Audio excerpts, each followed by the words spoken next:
So, welcome back to Social Work Unfiltered. Today, this morning, I've got an amazing guest who I'm very, very excited to share the stage with and share the conversation with. Please help me introduce yourself, Naomi. Hi, I'm Naomi and I'm a social worker from Gloucestershire, and I'm here to tell my story about social work. Nice, amazing. I think what resonated with me was your LinkedIn post about your journey, about kind of some of the things that you've been through, some of the things that I guess your identity in terms of what has led you to the position that you're about to embark on. So kind of talk to me about that. Yeah, so I was 21 at the time, and I guess sort of my life changed in an instant, really, where my mum at the age of 41 was diagnosed with cancer, and that was terminal. I've got a sister, so at the time she was 12, and I had a brother who was 17. My mum was a single parent, so we had to make plans really in terms of the future. And I guess overnight I, had to deal with the loss, knowing I was going to lose my mum, having my own social worker through a hospice, and had to sort of make plans with my mum around what was going to happen. And it was always in my mind that I would take on the care of my siblings. Why was it in your mind that you were going to do that? There was no one else to do it. Okay. And I knew that nobody could better care for them than me. My brother was obviously going to approach adulthood, so slightly different. But for my sister, at the age 12 of facing losing her mum, and that sort of inspired me really to get through university. The social worker that we had was really influential for me, and I knew that I wanted to be a social worker, and wanted to carry on and achieve that, and it was tough. And when we lost my mum, I became special guardian to my sister, alongside my nan, and I commuted 2 hours to study to be a social worker. My placement was about an hour and a half from our house, and I did that whilst caring for my sister that was 12 after my mum had passed away. So it was really tough, but I think, when something really bad happens like that, nothing ever feels as worse. Yeah. I think you mentioned about, the social worker being quite influential. So I guess for me, just trying to understand that influence, what key influence did that social worker play to kind of shape and direct where you are of today? So, she would sit in a space with me and my sister. My brother didn't want to engage very well in that process. But, some days we would just sit there and talk about, as a young person that had become a mum overnight, actually, what boundaries have you got in place for your sister? And my husband, who I'm still with now, was my partner at that time. And we had to navigate those sort of teenage years with my sister. So sometimes it would be about, how are you going to manage that? How are you going to put those boundaries in? And other times it was around, how are you going to negotiate your household bills? And talking to me about the cycle of grief. And it's okay to feel angry. It's okay to feel upset. And you're still young yourself. And it's all those things that you don't think about after someone's gone in terms of, organising a funeral. So really, really difficult. But, and sometimes I would sit with her probably for about an hour and we wouldn't even always speak. It was just about that space for me to have support, have emotional support, and just to be myself. I guess for me, I'm curious to know, grief and responsibility. You got the two that you're, I guess, balancing at the time. What was the most hardest part to balance both the grief process and also the responsibility that, hold on a minute, I'm going to now have to take on responsibility. What's that like? Yeah, it was really tough. And we obviously stayed in my mum's house as well. So, you know, there's part of you that feels that you need to almost try and move forward. There's part of you that needs to grieve yourself. But actually, I just knew in that moment that I had to be strong for my sister. Okay. So that kind of was put to the side and was something that I would share with my partner. And when I was around my sister, it was about me being a mum and being strong. Okay. I think it's, you know, where you are now in terms of, you know, the local authority that you work for, and I guess pursuing, you know, I think I read about or was speaking to you about, you know, commuting and making that 2-hour commute. That's commitment. Yeah, that shows yeah. a level of resilience despite what you're going through, despite, you know, the turmoil, despite the trials at the time. You were still very, very committed. Yeah. What was it like? What does that commitment look like practically? I mean, there were times, if we're having a frank conversation, where I just thought I can't do it. And, you know, I think because I had an amazing team around me that had, you know, they understood what I'd experienced. I was very open with them about that. And I think in the early days, I was quite not ashamed of what happened, but it wasn't something that I spoke about freely because I felt that I might be judged. So my senior managers knew, and actually I think, you know, they sort of made it possible for me to continue. An example of something really simple would be that, you know, on some days they'd let me go at 4:00 so that I could get home for my sister to do her tea. When I was struggling at university after losing my mum, you know, I failed 2 of my assignments in my social work degree, and it was my tutor that sat with me saying, right, let's navigate this together.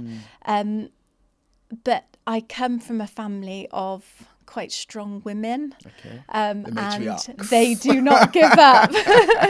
So for whatever reason, it's instilled in me that, you know, if you start something and you want something, you're committed and you'll do it. And I think that stems from my nan. My nan's still alive, my mum's mum. She's 85 now. And if you met her, you'd probably think, oh, she's really hard-faced. But actually, she's lost 3 of her children. And what you say to her, people say to her, that's really awful.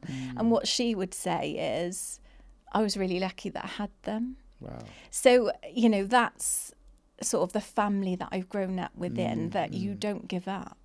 Could you have done it without that support? Probably not. I think it's just, you know, I think part of my personality is that if I want something, I know I'm going to achieve it. I believe that I can achieve it.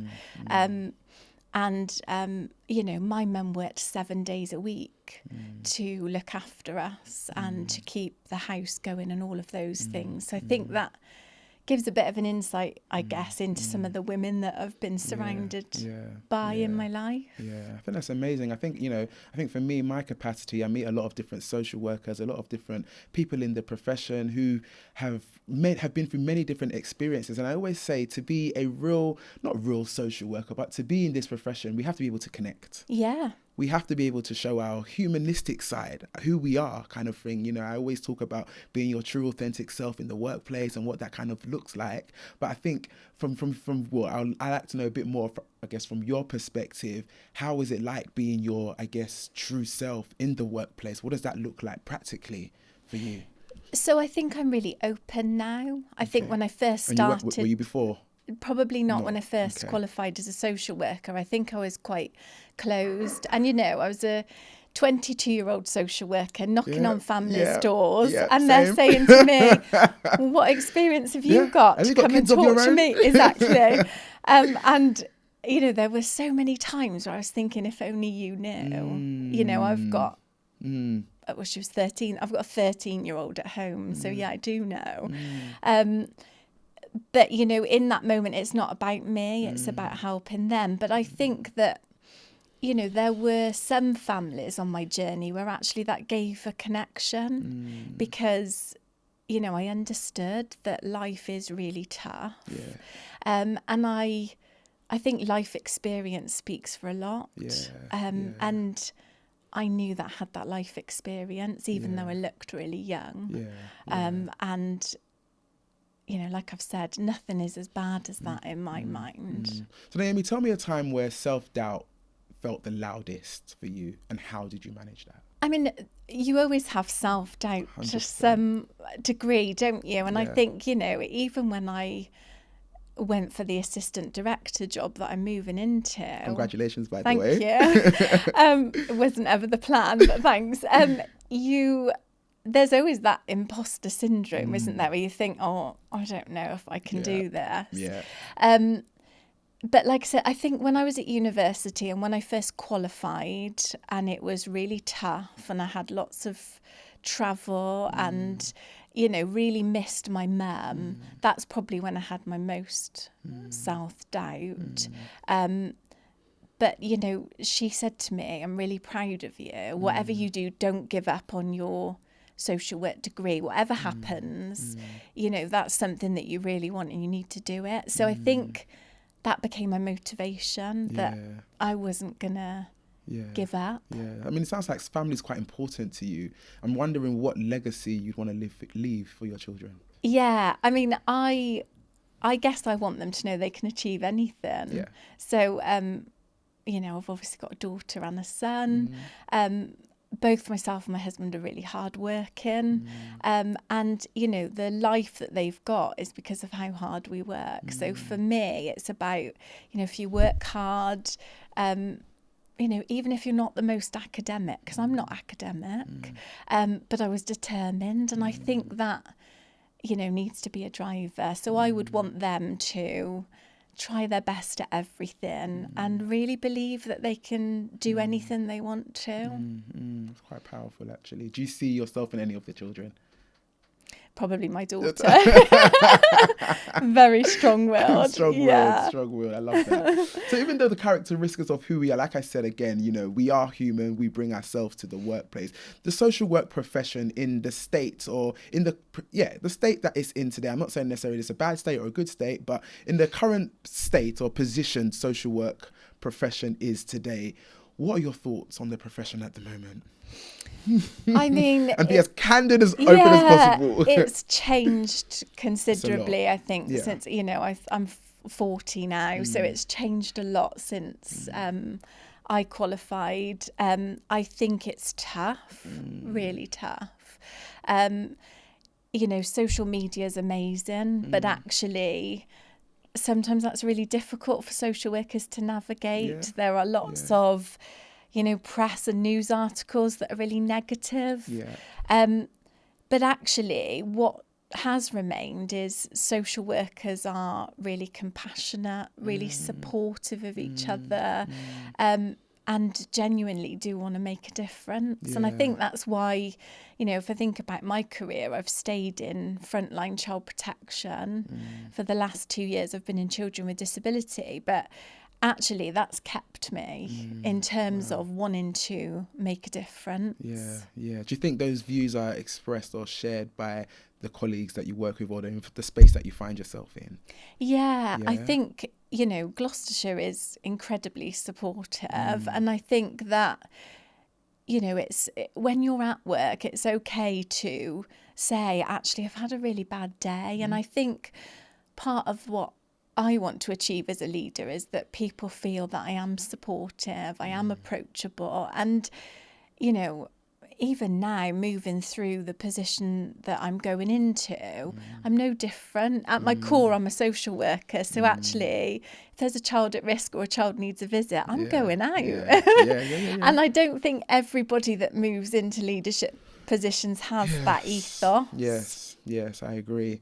So I'm the director, Children's Services, Gloucestershire. Ring, ring. Naomi, you've been appointed as assistant director. What was that moment like? Well, I mean, we were meant to have them. No, we had a call. I was meant to know on the Friday night. Okay. And I had a email to say, oh, actually, the decision has not been made. Oh, God. Was your heart beating? Yeah. So I was thinking, oh, well, that's the negative sign. And just to add, I've been for other jobs where I have been knocked back. And I think it's really powerful for people to hear that. You don't always move into a certain position from applying once. So, we had to go all weekend. And I think I was kind of telling myself, I haven't got it and that's okay. I'm happy in the position I'm in. There will be other opportunities. And I'm a firm believer that if the time's right, it'll happen. And then on the Monday, I had a phone call to say, oh, congratulations, you're now going to be assistant director. Wow. Take that in. Assistant director. Wow. So myself and my husband were just in shock, I think. We didn't really say anything. And then we were kind of like, oh, well, let's go to Costa and have a coffee to celebrate. So we Good really know how to live. Costa. And we kind of just sat having a Costa coffee. And I was just like, this is unbelievable. And just looking back, having been sort of qualified, 18 years, it was, just a pinnacle moment really for me. And I never thought, I think when you're qualified to be a social worker, you don't always think, oh, well, I'm going to be the assistant director. That's not really your plan, is it? Of course. But, things aren't handed to you on a plate. You have to work hard and you have to believe that you can achieve what you want. I mean, you've resonated so much, it's from talking about your personal story with your mom, talking about your children and your family and how the importance it is to you. I'm just wondering, how do you feel your personal story will kind of shape the leader you will become or are becoming, especially when you get into that space as an assistant director? How do you think it will shape you in that space? I think if you asked any of my team now, what they'd say is I'm approachable and supportive. I don't, as a leader, sit in a different space to my social workers. I'm sat in the team room and having those conversations about children. And I think, compassion goes a long way. And I've, had many different managers, some of which have been really influential, where I'm really inspired and think I want to be like you when I talk and when I hold a space. And then I've had other managers, particularly after the loss of my mum, where I've thought I definitely wouldn't want to manage the way that you have, because you don't have that empathy, you don't have that understanding. And I think the people you meet along the way shape who you are as a leader, don't they? My senior leaders now, particularly the executive director, she's really inspirational. Okay, what makes her inspirational? She will walk into a room and hold a conversation and bring everything back to children. So despite, she's very open about her experiences, and I think that's really powerful. Rather than somebody being in a director's position that perhaps hasn't got that life experience or, doesn't fully understand what that's like to be on the front line. Interesting. When you think about your mum now, and what you've achieved, I'm just wondering, what do you think she'll say? She always told me that she was really super proud of me. So I know that I think she'd probably be blown away and just think, wow, I can't believe you've managed to achieve that. But her work ethos, working 7 days a week to provide for us as children. We had a really tough childhood. Some of that determination has stemmed from her. And, I see myself a lot in her. Love that. So I guess in the profession, the social work profession, I keep saying it's evolving, it's changing, there's many different spheres of social work. I remember practicing as a social worker and, I didn't go into it straight away because I just never saw anyone that looked like me or was like me kind of thing. So, you look at it in 2025 and you do think the profession has evolved. I'm just wondering from your perspective in terms of that evolution, what do you think kind of needs to be at the forefront of practice or the forefront of what we do to help social work principles remain, social work core values and principles? What do you think kind of needs to remain? I think we need to continue with raising awareness like we are today. You know, today's conversation is about having a real conversation about what it's like. And, you know, we're still struggling to recruit social workers. I think sometimes... Why is that though? Why are we still struggling to recruit? I mean, it's a tough job, isn't it? It is, Fairs, yeah. But I think my message would be that, you know, you're not alone and you can achieve it. You know, I think some people might be put off because they might think, oh, I don't have that life experience or I'm not very academic. Like I've said, I'm not academic at all. But actually, you know, if you've got the determination and you want to be part of a change, then it's the right path for you. And I think sometimes it's about having leaders that want to create that change and will evolve with the times as well. Because if you've got, you know, leaders that are, you know, stuck in their ways, or, you know, we used to do it like this, and without having that conversation and that narrative to push a new agenda or an evolving agenda, I think people will still remain boxed, you know? So I'm just wondering, in regards to, like, you know, getting into that assistant director space, is there one thing that you kind of think, okay, I'm going to put my mark on this, or I'm going to put my stamp on this? Is there anything that resonates or quite powerful to you to kind of establish, I guess? I think that I would want to be in a place where people feel inspired by me you know, want to work with me and make a difference for children. And I think part of my drive around progressing is that actually you can be influential in change, can't you? And we know that we're under-resourced. We know that we're understaffed. We know it's really tough. And you know, when you move into certain positions, you have influence. And I don't really like titles, and I don't really like, you know, I think some people see certain positions as power because they hold authority.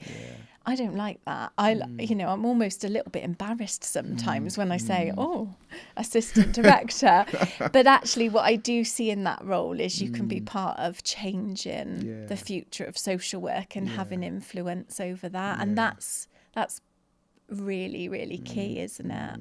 The younger Naomi, the 21-year-old Naomi, what would you want her to hear now? I mean, she probably wouldn't believe she's sat here today, Chris. But no, you know, I guess for my younger self, or anyone that is watching this podcast, you know, believe in yourself and have that belief, be confident, and you can do it. You know, the girl that has come from living in a council house, having a really difficult childhood, losing her mum, has actually progressed to assistant director. So if I can do it, anybody can. I love that. Any final words from yourself, Naomi?